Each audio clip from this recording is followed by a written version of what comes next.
Hello students, welcome to my YouTube channel. नमस्कार विद्यार्थी मित्रांनो, आपल्या मॅथ समजो या युट्यूब चॅनलवर तुमचा हार्दिक हार्दिक स्वागत. आपण पाहत आहोत ती उच्च प्राथमिक शिष्यवृत्ती परीक्षा म्हणजे स्कॉलरशिप एक्झाम पेपर 1 गणित या भागातील घटक. तर विद्यार्थी मित्रांनो, हा आपला व्हिडिओ क्रमांक 2 आहे. मागच्या व्हिडिओमध्ये आपण समसंख्या, विषम संख्या, मूळ संख्या, सहमूळ संख्या, जुळमूळ संख्या अशा संख्यांचा आपण अभ्यास केला. या व्हिडिओमध्ये आपण पुढील महत्त्वाचे टॉपिक चा अभ्यास करणार आहोत. यामध्ये आपण विशेषतः नैसर्गिक संख्या, समसंख्या, विषम, मूळ, संयुक्त संख्यांची बेरीज, त्रिकोणी संख्या म्हणजे ट्रायंग्युलर नंबर, चौरस संख्या म्हणजे स्क्वेअर नंबर, आंतरराष्ट्रीय संख्या चिन्हे, रोमन संख्या चिन्हे या सर्व संकल्पना आपण सोप्या पद्धतीने एक्झाम्पल्स, ट्रिक्स आणि स्कॉलरशिप मध्ये वारंवार विचारले जाणारे क्वेश्चन सह समजून घेणार आहोत. तर व्हिडिओला तुम्ही शेवटपर्यंत नक्की पहा. व्हिडिओ आवडला तर व्हिडिओला लाईक करा, शेअर करा, कमेंट करा आणि आपल्या फ्रेंड्सला आपल्या चॅनलची लिंक शेअर करा, जेणेकरून त्यांचा देखील फायदा होईल. चला मग आपण आजचा भाग सुरू करूया. तर पुढच्या महत्वाच्या मुद्द्यामध्ये आपण पाहणार आहोत 1 ते n पर्यंतचे नैसर्गिक संख्यांची बेरीज काय असते. n into n+1 divided by 2. आता 1 ते n म्हणजे 1 ते 10, 1 ते 20, 1 ते 30, 1 ते 40, 1 ते 25, 1 ते 32 म्हणजे कुठली क्रमवार नैसर्गिक संख्या आपल्याला 1 पासून दिलेली n पुढचं म्हणजे किती संख्या माहित नाही n पर्यंत, त्यांची जर आपल्याला बेरीज काढायची आहे त्यासाठी आपण काय फॉर्म्युला वापरणार. n गुणिले n+1 डिवाइडेड बाय 2. एक्झाम्पल साठी पहा 1 ते 20 पर्यंत संख्यांची नैसर्गिक संख्यांची बेरीज काढू. तर n ची किंमत किती आहे म्हणजे शेवट किती टोटल 20. मग 20 गुणिले n+1 म्हणजे 20 अधिक 1 मग 21 होणार की नाही ते. म्हणजे पहा 20 गुणिले 21 भागिले 2. यामध्ये ही समसंख्या हिला भाग जाणार आहे. 2 1 जा 2 10. मग 10 इंटू 21 10 गुणिले 21 किती मिळेल आपल्याला 210. मग 1 ते 20 पर्यंतचे नैसर्गिक संख्यांची बेरीज किती आहे 210. 1 ते 50 पर्यंत काढा. 1 ते 15 आपण काढू शकता तुम्ही. 1 ते 32 पण काढू शकतात. त्यासाठी हा फॉर्म्युला वापरायचा. पुढे पहा आता महत्वाचा मुद्दा, क्रमवार सर्व समसंख्यांची बेरीज. क्रमवार सर्व समसंख्यांची बेरीज यासाठी काय फॉर्म्युला आहे. पहिली समसंख्या अधिक शेवटची समसंख्या भागिले 2 आणि गुणिले एकूण समसंख्या. म्हणजे आपण जर उदाहरण घ्यायचं ठरवलं मग यासाठी आपण एक एक्झाम्पल पाहू. समजा आपल्याकडे क्रमवार संख्या आहे 4 6 8 10 12. आपण 5च क्रमवार समसंख्या घेऊ, यांची बेरीज काढू. आता हे छोटा आहे, छोटे छोटे नंबर आहे, आपण डायरेक्ट पण बेरीज करू शकतो, पण फॉर्म्युला आपण वापरून सॉल्व्ह करू.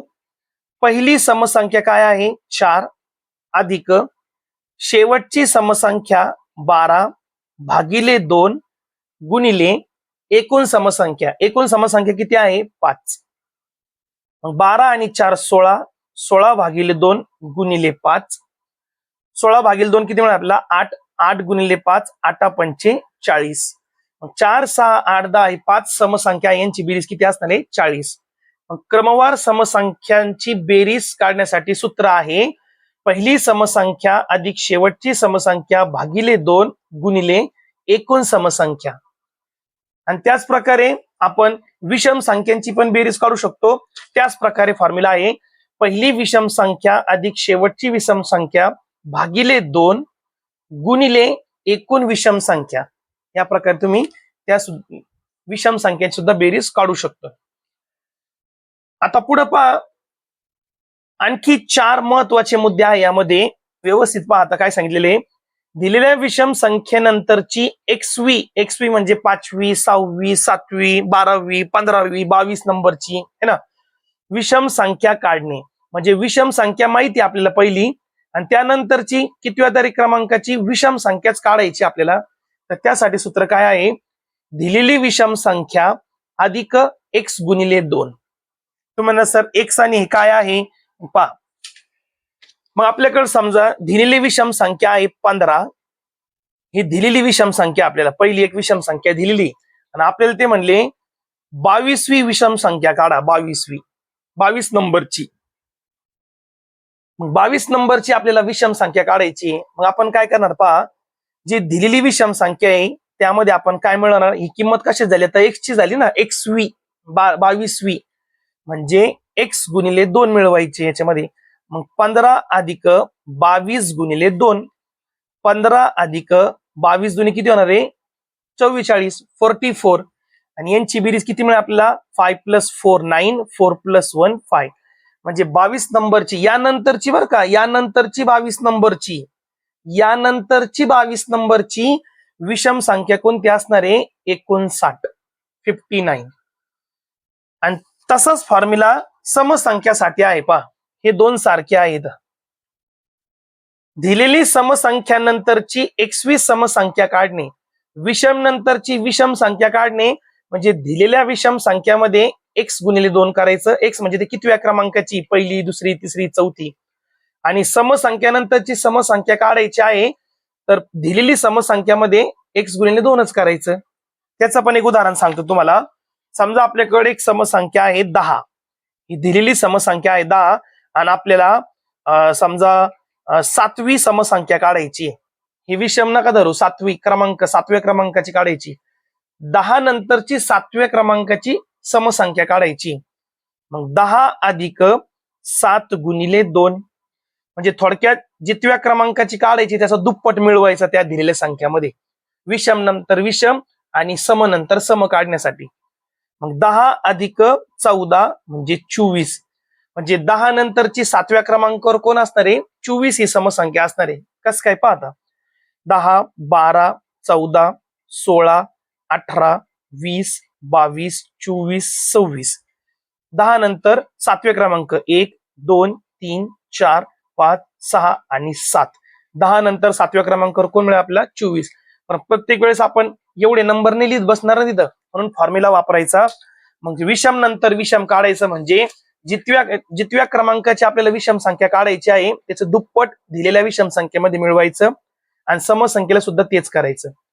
पण आता असं झालं, विषम नंतर आपल्याला 21 समसंख्या काढायची आहे किंवा समसंख्येनंतर आपल्याला 21 विषम संख्या काढायची. मग त्या टायमाला आपण तो फॉर्म्युला तिथंच वापरणार, दिलेली विषम संख्या अधिक x गुणिले 2 वजा 1 करायचं फक्त त्याच्यामधून, दोघांमध्ये तसंच. म्हणजे विषम नंतर 21 समसंख्या काढणे आणि समसंख्यानंतर 21 विषम संख्या काढणे. म्हणजे पहा, त्यासाठी मी तुम्हाला एक एक्झाम्पल सांगतो. समजा आपल्याकडे एक विषम संख्या आहे 15, ही दिलेली विषम संख्या आहे आणि मी तुम्हाला म्हणलो यानंतरची 5वी समसंख्या काढा. मग दिलेली विषम संख्या अधिक x ची किंमत किती 5, 5 गुणिले 2 वजा 1 करायचं. मग 15 अधिक 5 दुने 10 वजा 1, 15 आणि 10 25. मग 25 जर आपण उत्तर लिहिलं तर 15 नंतरची 5वी विषम संख्या कोणती असणार आहे 25 असणार आहे, बरोबर आहे की नाही, 5वी विषम संख्या. पण आपल्याला सम विचारली ना, मग 1 वजा करा म्हणजे 24. 24 ही 1 मिळवायचं नाही, 1 मिळवलं म्हणजे जास्त होईल, मग 6व्या क्रमांकाची होईल मग ती 24. अशा प्रकारे. आणि सम दिलेला असन आणि विषम विचारली तरी हाच फॉर्म्युला वापरायचा. ही खूप महत्वाची ट्रिक विद्यार्थी मित्रांनो, यावर तुम्ही चांगला सराव करा. त्यानंतर पुढे आपल्याला दिलेले संख्यांचे प्रकार व त्यांची बेरीज हा तक्ता आता पाठ होत असेल तर चांगली गोष्ट आहे, तर काहीतरी हे शेवटचा तरी तुम्हाला व्यवस्थित पाठ ठेवावा लागेल 1 ते 100 पर्यंतची. मग 1 ते 10 वाला पॅटर्न चांगला पाठ ठेवा, उपयोगी पडणार आहे जो. 11 ते 20 आणि 1 ते 100. मग नैसर्गिक संख्यांची बेरीज 1 ते 10ची 55 आहे, 11 ते 20 नैसर्गिक संख्यांची बेरीज 155 अशा प्रकारे. आणि 1 ते 100 सर्व नैसर्गिक संख्यांची बेरीज किती आहे 5050. समसंख्या 1 ते 10 मध्ये 5 समसंख्या आहे 2 4 6 8. काल आपण पाहिलं 10, त्यांची बेरीज 30 असते. आणि 1 ते 100 मध्ये समसंख्या 50 आहे 2 4 6 पासून 100 पर्यंत 98 100 2550. विषम संख्यांची 1 ते 10 मध्ये बेरीज आहे 25 आणि 2500. 1 ते 100 मध्ये जे 50 विषम संख्या आहे ऑड नंबर आहे त्यांची बेरीज आहे 2500.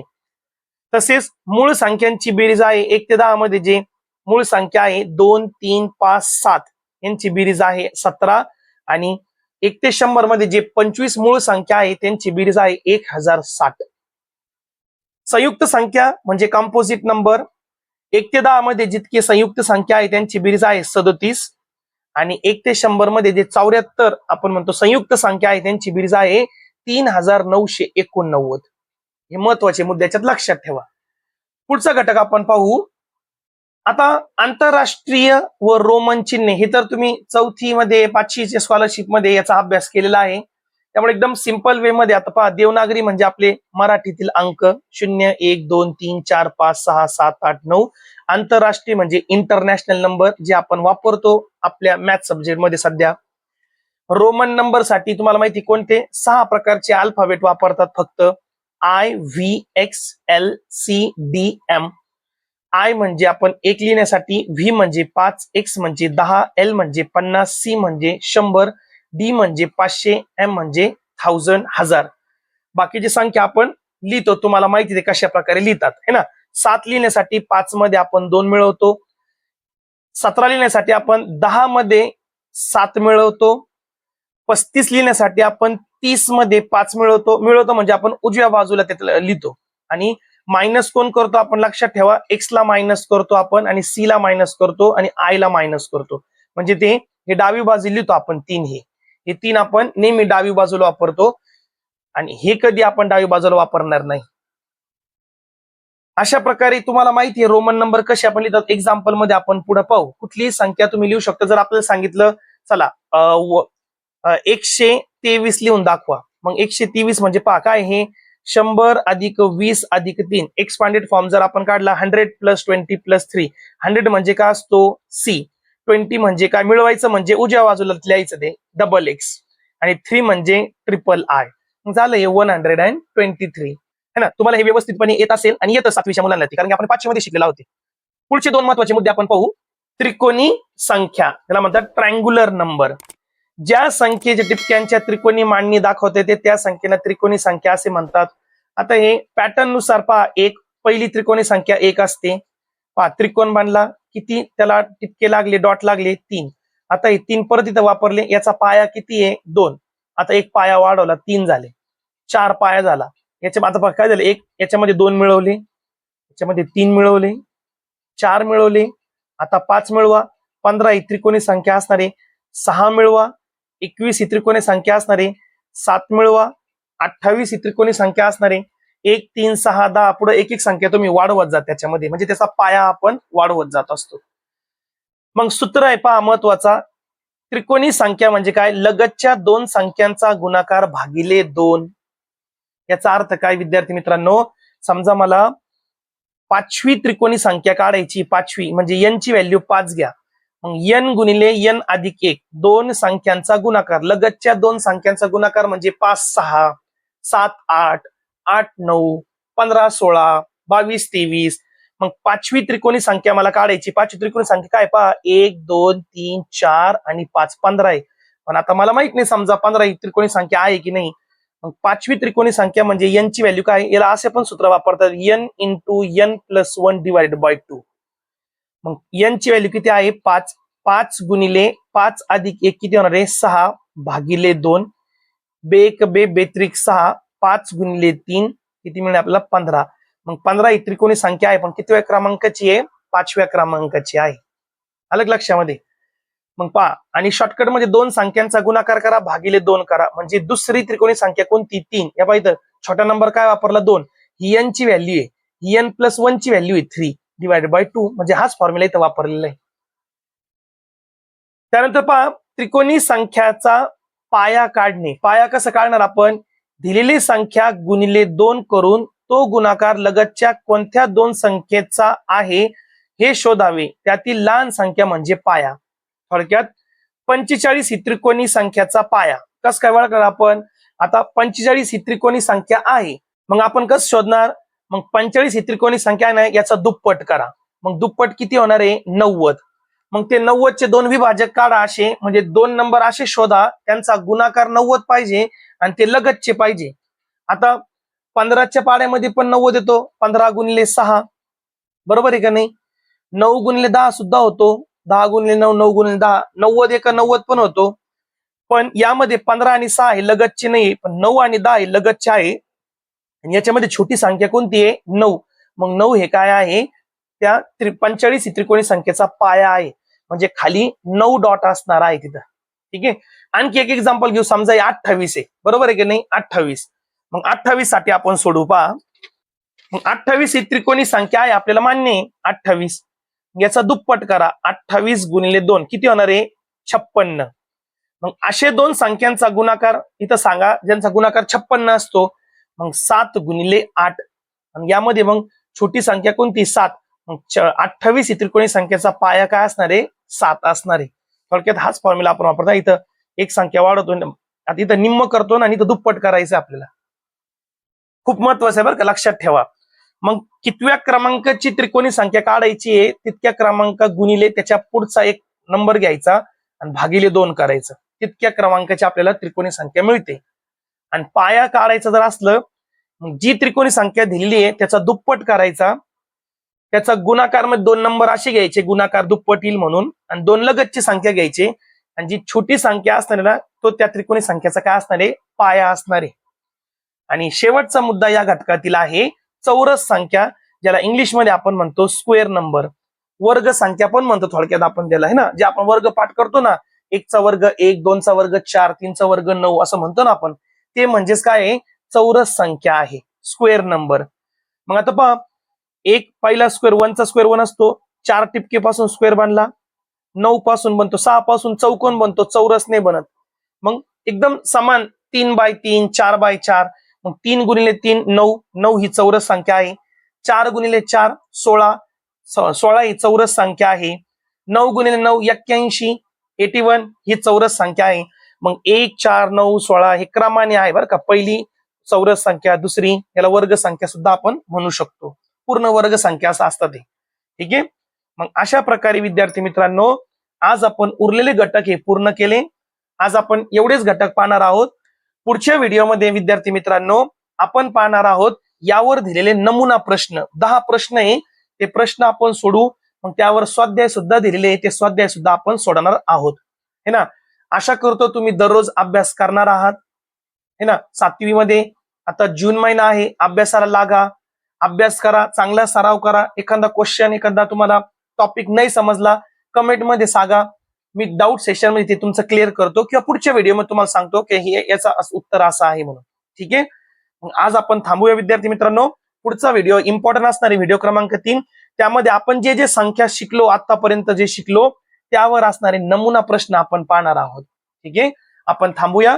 व्हिडिओ जर आवडला, व्हिडिओ लाईक करा, शेअर करा आणि कमेंट नक्की करा आणि सबस्क्राईब करा. आपण भेटूया पुढच्या व्हिडिओमध्ये. थँक्यू, धन्यवाद.